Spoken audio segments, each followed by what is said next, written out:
Vamos a continuar rápidamente con esta última parte de la mañana y como quinta conferencia tenemos el tema de mejoras en las revisiones técnicas, que estaba a cargo del ingeniero Alfredo de las Casas, gerente de proyectos de la Asociación Automotriz del Perú. Lamentablemente él no ha podido asistir, pero de la misma entidad ha venido el señor Elliot Tarazona Álvarez, y que para conocerlo mejor vamos a leer parte de su hoja de vida. Es ingeniero mecánico titulado y colegiado egresado de la Pontificia Universidad Católica del Perú, abogado titulado egresado de la Universidad de Huánuco, tiene un diplomado en gestión de la infraestructura y la movilidad, es especialista en temas de transporte, tránsito, seguridad vial, movilidad urbana, sostenible y medio ambiente. Es gerente de planeamiento y desarrollo de la Asociación Automotriz del Perú desde el 2012 a la actualidad, asesor técnico de la DGTT del Ministerio de Transportes y Comunicaciones del año 2003 al 2011, responsable de la elaboración e implementación del sistema de inspecciones técnicas vehiculares, del nuevo sistema de placas de rodaje, del régimen de autorización de talleres de conversión y entidades certificadoras de gas natural vehicular y gas licuado de petróleo, del Centro de Revisión Periódica de Cilindros, del régimen de autorización de las entidades certificadoras de conformidad y verificadoras de vehículos usados, así como del Reglamento Nacional de Vehículos y sus normas complementarias.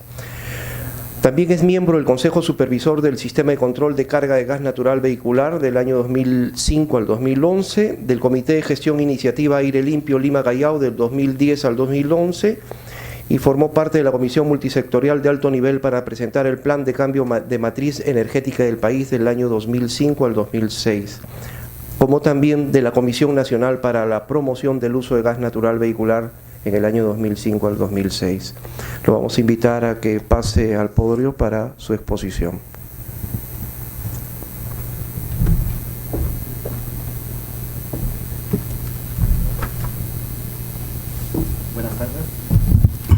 Buenas tardes, agradecer en primer lugar a los organizadores por la invitación, en especial al ingeniero Jorge Lazarde, y obviamente felicitarles por realizar eventos como esto. Lamentablemente, por la hora, voy a tratar de hacer una exposición bastante rápida, teniendo en cuenta además que muchos puntos lo han tocado mis predecesores. El tema que voy a tocar son 3 puntos. Mi meta va a ser 5 minutos por cada uno de ellos, así que por favor quisiera que me presten su atención y así logramos salir rápido para el almuerzo, dado que ya estamos atrasados. En primer lugar, las inspecciones técnicas vehiculares en el Perú, cuál es la situación y cómo nos encontramos. En segundo lugar, la situación del parque vehicular en el país. Y por último, los 3 grandes cambios que nos trae ahora la industria automotriz. ¿Cuáles son los antecedentes de las inspecciones técnicas vehiculares? Lo tenemos, para eso hay que remontarnos al año 2008, dado que mediante ley 29.237 se crea el Sistema Nacional de Inspecciones Técnicas Vehiculares, el mismo que en su artículo primero dice, crea el Sistema Nacional de Inspecciones Técnicas con el objeto de certificar las adecuadas condiciones mecánicas del vehículo y el cumplimiento de requisitos complementarios establecidos por la normativa vigente. Vale decir, ¿qué es lo que busca el sistema? Primero, que se certifique que el vehículo se encuentra en buenas condiciones mecánicas, y segundo, la exigencia que podrían haber en normas complementarias, tal como el Reglamento de Administración de Transporte o el Reglamento de Transportes de Mercancías Peligrosas. ¿Y con qué objeto? Para garantizar la seguridad del transporte y las condiciones ambientales saludables. En ese mismo sentido, el Reglamento Nacional de Inspecciones Técnicas Vehiculares fue aprobado mediante Decreto Supremo 025/2008 MTC. También dice que es parte de sus objetivos certificar el buen funcionamiento y mantenimiento de los vehículos automotores. ¿Y cómo se hace eso? El reglamento dice que este procedimiento se debe realizar en los centros de inspección técnica vehicular y establece la existencia de 5 tipos de estos centros. Los centros tipo menor, tipo liviano, tipo pesado, los mixtos y los combinados. ¿Qué cosas son los CITVs tipo menor? Aquellos especializados para realizar la inspección técnica vehicular a las motos y mototaxis. Los livianos son aquellos que realizan la inspección técnica vehicular de autos y camionetas, vehículos de hasta 3.5 toneladas de peso bruto vehicular. Los pesados, para buses y camiones, peso bruto vehicular menor a 3.5 toneladas. Los mixtos son aquellos que están en condiciones de inspeccionar vehículos livianos y pesados, y los combinados a vehículos menores y livianos. Las siguientes imágenes lo voy a pasar bastante rápida, pero básicamente es lo que establece el Reglamento Nacional de Vehículos respecto a la clasificación vehicular. Les había hablado de líneas tipo menor, liviano y pesado. El reglamento a su vez habla de categoría L, vehículos automotores con menos de 4 ruedas, motos y mototaxis. Categoría M, vehículos automotores de 4 ruedas o más destinados al transporte de personas. Entonces acá tenemos automóviles hasta los omnibuses. Categoría N, vehículos automotores de 4 ruedas o más diseñados para el transporte de mercancías. Y categoría O, remolques y semirremolques. En tal sentido, la normativa también define ¿qué cosa es vehículo menor? Cualquier vehículo que pertenece a la categoría L, motos y mototaxis. ¿Qué cosa es un vehículo liviano? Aquel vehículo de hasta 3.5 toneladas. ¿Y qué cosa es un vehículo pesado? Aquel vehículo con peso bruto mayor a 3.5 toneladas. El Reglamento Nacional de Inspecciones Técnicas Vehiculares ha previsto que todos los centros de inspección técnica vehicular tengan un equipamiento conformado por esta relación de equipos: regloscopio, reflectómetro, medidor de alineación de ruedas al paso, frenómetro de rodillos, detector de holguras y así. Acá lo primero que vamos a detectar es que tenemos un problema. Por ejemplo, se exige reflectómetro y no existe un parámetro con el cual medir. No existe una norma que nos diga cuál es la reflectividad que deben cumplir, ya sean las láminas retroreflectivas, etcétera. Se exige el sonómetro. ¿Tenemos un reglamento nacional de límites máximos de emisiones sonoras? No lo tenemos. Las clases de inspección técnica vehicular son 4. Ordinaria, de incorporación, complementaria y la voluntaria. Ordinaria es aquel que todos están obligados a pasar de acuerdo al último dígito de la placa. Las de incorporación es aquella que ha cargado el reglamento y establece que todos los vehículos que entren bajo condición de usados o especiales deben pasar antes de iniciar el proceso de inmatriculación. La complementaria es aquella que verifica las condiciones que pide el marco legal vigente. Por ejemplo, si el Reglamento de Administración de Transportes establece requisitos para realizar el servicio de transporte turístico, ya sea distancia entre asientos o cualquier otro, ¿dónde se verifica? En la inspección técnica vehicular complementaria. Y la voluntaria es la que uno puede pasar cuando desee.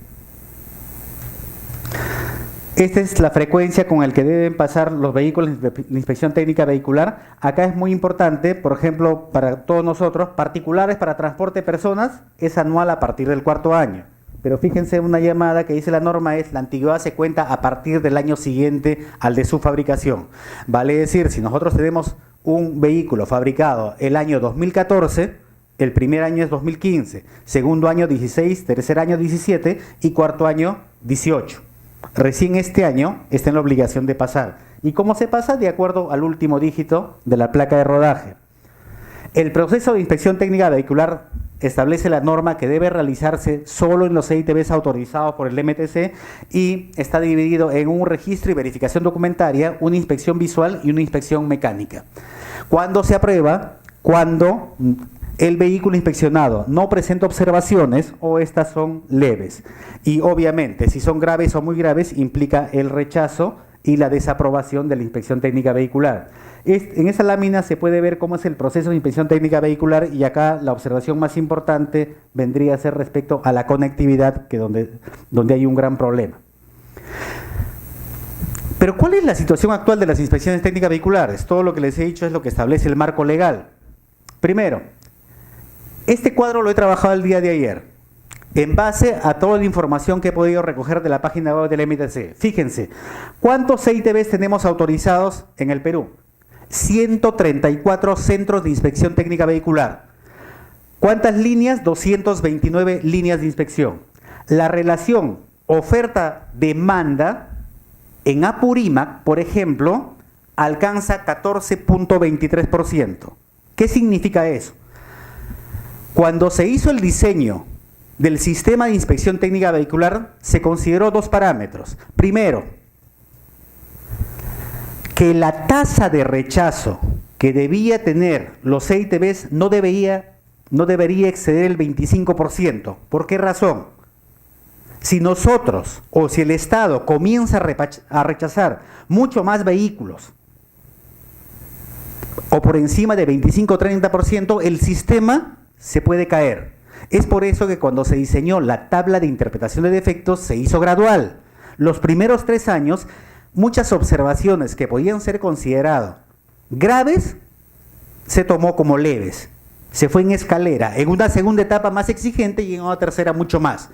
¿Por qué? Porque no queríamos que la tasa de rechazo fuera muy alta para que el sistema no se caiga. Pero el segundo parámetro que quisimos cuidar fue que la relación oferta-demanda, oferta del servicio versus la demanda, tampoco podía exceder del 25%. Yo les pregunto, ¿qué sucede si tenemos nosotros mayor oferta de inspecciones que la demanda? Es decir, tenemos muchos CITBs para un parque vehicular determinado. Es obvio, ¿no es cierto? En un mercado libre, acuérdense, nuestra economía social, nuestro sistema económico es una economía social de libre mercado. Si hay mayor oferta de centros de inspección, simplemente van a sacrificar algo. ¿Qué cosa van a sacrificar? Calidad. Se sacrifica calidad por precio. Apurímac tiene una oferta de inspecciones al año de 60.000, pero tiene un parque vehicular de 4.000 vehículos. El exceso o la relación oferta-demanda es 14.23. Estamos hablando de 1.400% y no debería exceder del 25%. Tumbes tiene 3.400 vehículos y la oferta de inspecciones es 40.000. Ayacucho, 60.000. Los CITBs que hay en Ayacucho pueden hacer 60.000 inspecciones al año y su parque vehicular es 6.000 vehículos. La pregunta cae de madura. ¿Están inspeccionando? No, ¿no es cierto? Están compitiendo en un mercado por conseguir más clientes. ¿Cuáles son los cambios entonces necesarios que se requiere hacer al sistema? En primer lugar, se tiene que cambiar el régimen de acceso, se tiene que cambiar el sistema de autorización por concesión, porque actualmente la norma lo que dice es, yo quiero poner un CITB, simplemente cumplo mis requisitos y el ministerio está en la obligación de autorizarme. Tengo que cambiar de sistema, ir a un régimen de concesión, y el artículo 4 de la Ley General de Inspecciones Técnicas Vehiculares sí lo permite. El segundo, es necesario actualizar el reglamento de inspecciones técnicas vehiculares, la tabla de interpretación de defectos y el manual. Tenemos que implementar un sistema informático centralizado con un operador tecnológico para evitar que los CITBs estén manipulando la data y estén aprobando vehículos que no deberían aprobar. Hay que reorganizar el sistema de las entidades certificadoras de fabricación, modificación, montaje, entidades certificadoras de gas natural vehicular, de gas licuado de petróleo, entidades verificadoras de vehículos usados. Estas entidades nacieron bajo el amparo de la Ley General del Transporte, y la Ley General del Transporte solamente establece que para el caso de el reglamento de tránsito, el reglamento de administración de transporte y pesos y medidas dentro del régimen del Reglamento Nacional de Vehículos, puede establecerse el régimen de infracciones y sanciones. Entonces nosotros tenemos un montón de entidades verificadoras o certificadoras de GNV, GLP, los cuales no tienen un régimen de infracciones y sanciones. Hacen lo que quieren y nunca se les sanciona. Y tal es el caso que desde que se crearon estas entidades hace más de 10 años, no existe ninguna que haya sido sancionado. Va a estar acá el superintendente de Sutran. Me gustaría que le preguntes cuántas entidades han sancionado. Ninguna. Un sistema eficiente de inspecciones técnicas vehiculares ¿Qué es lo que garantiza? La reducción de la probabilidad de accidentes de tránsito por fallas mecánicas. Y eso es lo que nosotros estamos buscando con el Ministerio. Es decir, que se modifique el reglamento para tener un sistema eficiente y funcional. Punto 2. Situación del parque vehicular. Edwin mencionó ya varias cosas acá, así que voy a ser rápido. Pero fíjense, al año 2016, importados en total en el Perú, 3.436.000 vehículos históricos. ¿Cuántos de esos se estiman en circulación? 2.600.000. Pero algo que dijo Edwin que es importantísimo mencionar. ¿Cuántos vehículos se importaron como usados? De acuerdo a la data, 798.000 vehículos ingresaron al país como usados. Es decir, 1/3 de nuestro parque vehicular circulante en la actualidad ingresó por CETICOS. ¿Y cómo ingresaron? Acuérdense ustedes que la norma de CETICOS era la norma al revés. Decreto Legislativo 843. Decía, todo vehículo para ingresar, todo vehículo usado que ingrese al país debe primero cumplir con una antigüedad correspondiente. Empezó con 8 años y en las etapas finales se redujo a 5. Segundo, no estar siniestrado. Tercero, tener el timón al lado izquierdo. Cuarto, no ser contaminante. Ah, caramba, los requisitos son buenos, ¿no? Si voy a establecer una antigüedad máxima, voy a pedir que el vehículo no sea contaminante, que no esté siniestrado y que tenga el timón al lado izquierdo, tendremos que ver los mejores vehículos usados que podemos traer. Sin embargo, el artículo 2 decía, los requisitos de siniestralidad, timón a la izquierda o contaminante no se aplican a todos los vehículos que ingresen por los CETICOS. Es decir, era la norma al revés. Es por eso que nosotros tenemos actualmente un parque de aproximadamente 800.000 vehículos que entraron bajo esa condición. Vehículo usado, siniestrado con timón cambiado. Y ese es un riesgo para la seguridad vial. Porque las empresas o entidades que debían verificar que esas conversiones se hicieran adecuadamente, nunca hicieron esa labor. Otro dato importante de este cuadro, ¿cuál es? ¿Cuál es la antigüedad del parque vehicular? En el parque de livianos, 13 años, en el parque de pesados, 14-21, y en promedio 13.71 años de antigüedad. Sin embargo, fíjense, del año 2010, cómo ha ido disminuyendo la antigüedad del parque vehicular. Ahora estamos hablando de nosotros, antigüedad promedio, 13.17 años. ¿Y por qué está bajando esa antigüedad? Porque ya no están entrando vehículos usados. Tenemos un promedio de 160, 180.000 vehículos nuevos cada año que están permitiendo que se reduzca esa antigüedad.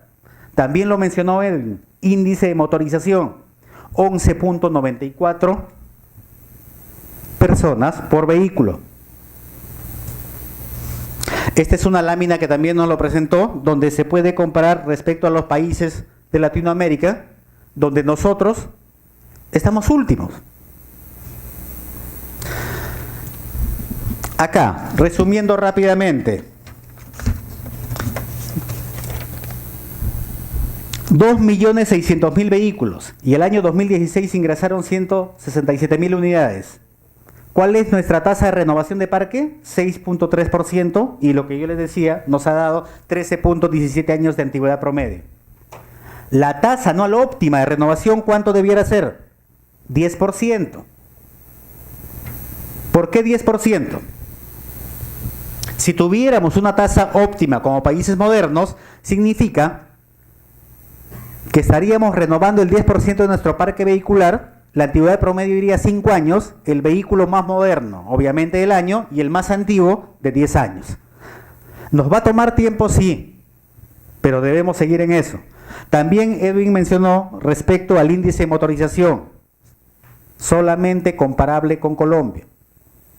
Sin embargo, la curva que sigue la venta de vehículos nuevos, créanme, es una curva que marcha paralelo a la curva del PBI. Y mientras nosotros como país sigamos creciendo, vamos a seguir vendiendo vehículos nuevos. Entonces, ¿qué nos queda? Porque actualmente, con un índice de motorización muy bajo, nosotros tenemos un problema de que pocos vehículos generan alta contaminación ambiental, congestión de tránsito y accidentalidad. ¿Saben cuánto es la pérdida al año por congestión? 10.000 millones de soles. Sobre combustión, acá creo que me quedé corto porque solamente calculé con 1/4 de galón al día, 750 millones. Un parque vehicular moderno tiene una consecuencia directa que es menos probabilidad de accidentes de tránsito. Acaba nuestro amigo el doctor Ramos a hablarnos de la homologación vehicular. ¿Cuál es el objetivo de la homologación vehicular? Es garantizar que los vehículos nuevos que ingresen al país cumplen los requisitos establecidos por la norma, ¿no es cierto? ¿Cuál es el objetivo de los centros de inspección técnica vehicular? Garantizar que los que ingresaron, ¿qué cosa? Circulen en adecuadas condiciones mecánicas. Entonces son dos cosas muy diferentes. Nos estamos centrando en homologación, pero nos estamos olvidando de los ITBs. Es decir, ¿cuántos vehículos nuevos ingresan? 160.000. ¿Son 160.000 vehículos que han sido ingresados por tramposos? No. Son vehículos que cumplen los estándares que la normativa nacional establece. ¿Cuántos airbags debe tener como mínimo un vehículo que ingresa al país? Un vehículo nuevo. ¿Alguien me puede levantar la mano y decirme? ¿Cuántos? 1, 2. Ninguno, 0. Sin embargo, ¿los vehículos entran con 0 airbags? Si nosotros hacemos un barrido de los vehículos que traen nuestros asociados, probablemente ni siquiera lleguemos al 2% vehículos sin airbags. Todos, hasta los chinitos, tienen airbags. La normativa nacional peruana no establece la obligatoriedad de que los vehículos nuevos tengan airbag. Entonces, vamos a desarrollar un sistema eficiente de homologación vehicular, pero ¿de qué nos va a servir? Porque homologar es comparar. Yo comparo el vehículo con el requisito que establece la norma. El procedimiento puede ser muy bueno, pero si el patrón de comparación es muy antiguo, no me sirve de nada. Entonces, el mensaje que queremos mandar en este punto es, antes de tener un sistema muy eficiente de homologación vehicular, primero tenemos que tener un buen reglamento de vehículos. ¿Ok? Y por último, en este punto, ¿qué medidas se requiere? Bueno, Autoridad Única de Transporte, lo vamos a tener en la tarde al director general que nos va a explicar si creemos nosotros que una autoridad única debe buscar solucionar el problema que genera los pocos vehículos, porque son pocos, que circulan en Lima. Creemos que se debe usar la ingeniería mediante la implementación de un centro de gestión de tráfico unificado para todo Lima. Un centro de gestión de tráfico se puede implementar en un año, en tanto que las dos soluciones finales, sistemas de transporte masivo, eficientes y sostenibles y desarrollo de infraestructura vial complementaria, toma tiempo. En el punto 3, sistemas de transporte masivo como los corredores viales o las líneas de metro, estamos hablando de un horizonte de 10 años o 20. ¿Sí? ¿Ustedes saben cuántos vehículos nuevos van a ingresar de acá a los próximos 10 años? Estamos hablando de, digamos, en los próximos 10 años un promedio de 200.000, de los cuales 120, 130.000 se quedan en Lima. En 10 años fácilmente podríamos duplicar el parque vehicular de la ciudad de Lima. Y sin embargo, vuelvo a hacer la pregunta, ¿hay muchos vehículos? No hay muchos vehículos, hay pocos. ¿Y por qué pocos vehículos nos generan todos estos problemas? Esa es la pregunta que tenemos que hacernos. Este es un cuadro donde se puede ver el cálculo que les mencioné de los costos. Y por último, ¿Cuáles son los tres grandes cambios en la industria automotriz? No accidentes, no propiedad y no emisiones. No accidentes se refiere a vehículos autónomos. Y el tema de vehículos autónomos no es nuevo. Hay trenes autónomos, aviones, maquinaria agrícola y minera. Siempre escuchamos en los aviones el famoso piloto automático. Y créame, el piloto automático es automático. El control que tiene el piloto sobre la nave no va más allá de 10-15 minutos. El resto, el avión se maneja solo. Hay experiencias de Google Car con Waymo, en donde ya viene trabajando en vehículos autónomos y sobre todo en el transporte pesado. Tesla, Otto, IBM también están trabajando muy fuertemente. No se ve bien la foto, pero por ejemplo acá podemos ver que el conductor está entre el asiento atrás y el vehículo se está conduciendo solo. ¿Cuáles son los desafíos que tiene el tema de la autonomía en el campo vehicular? El costo de los sensores. Porque un vehículo autónomo, créanme, está lleno de sensores. Tiene que captar todo. Bueno, la gran ventaja es que están bajando el costo de los sensores. El segundo desafío es la ciberseguridad. ¿Qué es eso? Si tiene tantos componentes electrónicos, los hackers. ¿Ok? Y el tercer desafío es la responsabilidad legal. ¿Qué significa eso? En el caso de un accidente de un vehículo autónomo, ¿quién es el responsable? ¿Quién cree? ¿Se imaginan? ¿El propietario?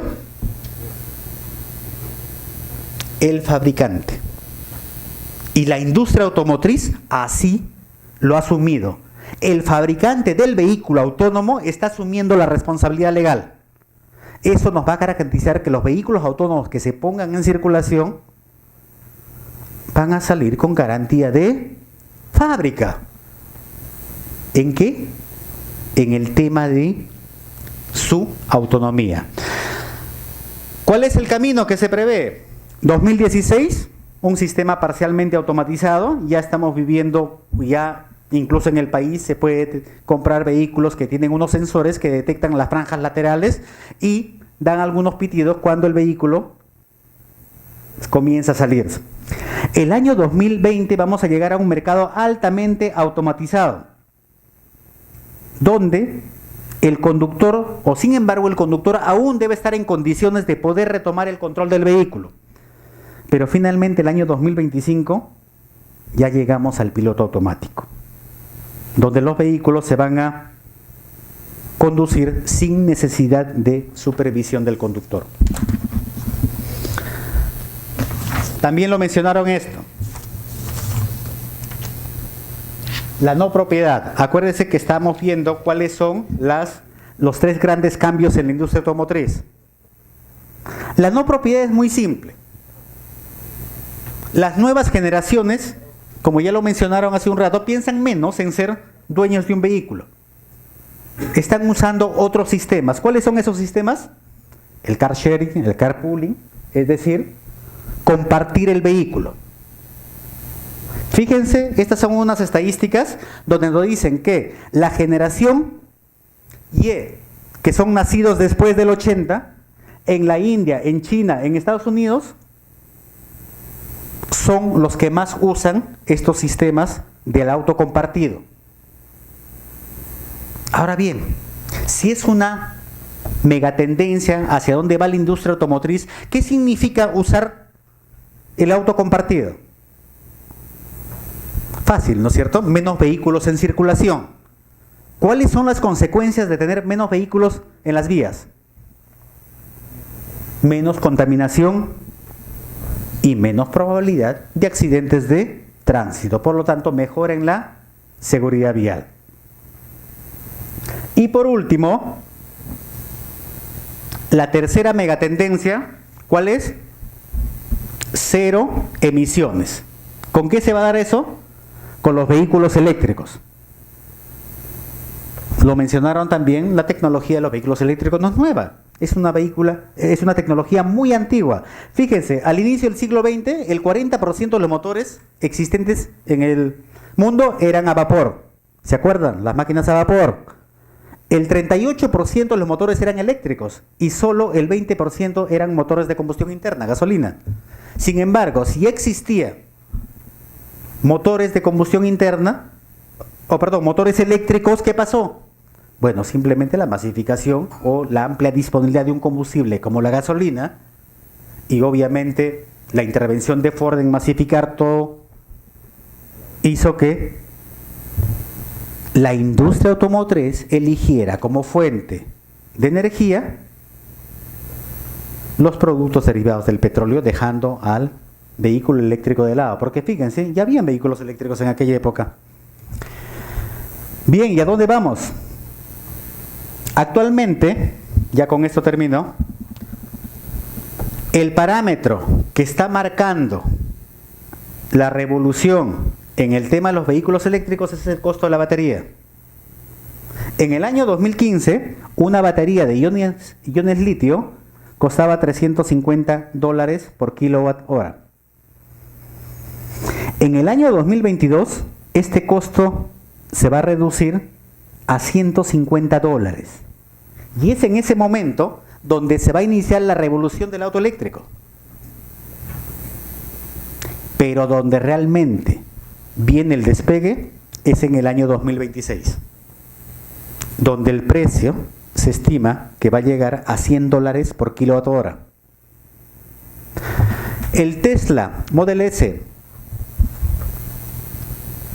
el último, tiene una autonomía de 500 kilómetros y usa una batería de 100 kilowatts.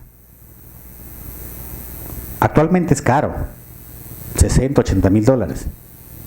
Pero fíjense, con una batería de 100 kilowatts, 500 kilómetros de autonomía, a $100 el kilowatt, ¿cuánto estamos hablando?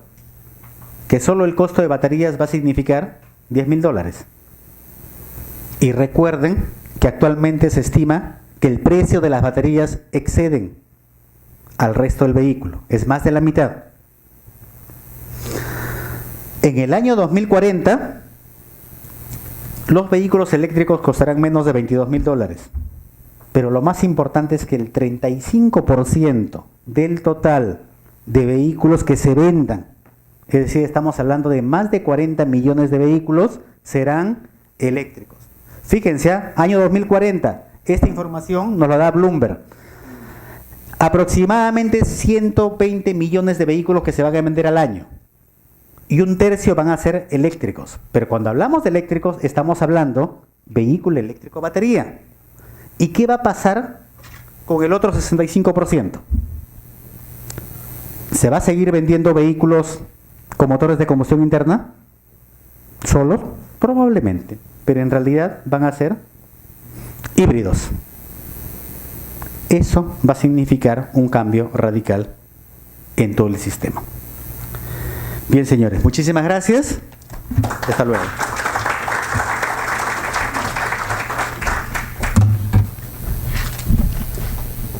Nuestro agradecimiento al señor Tarazona por su exposición. Vamos a la absolución de consultas y preguntas, por favor.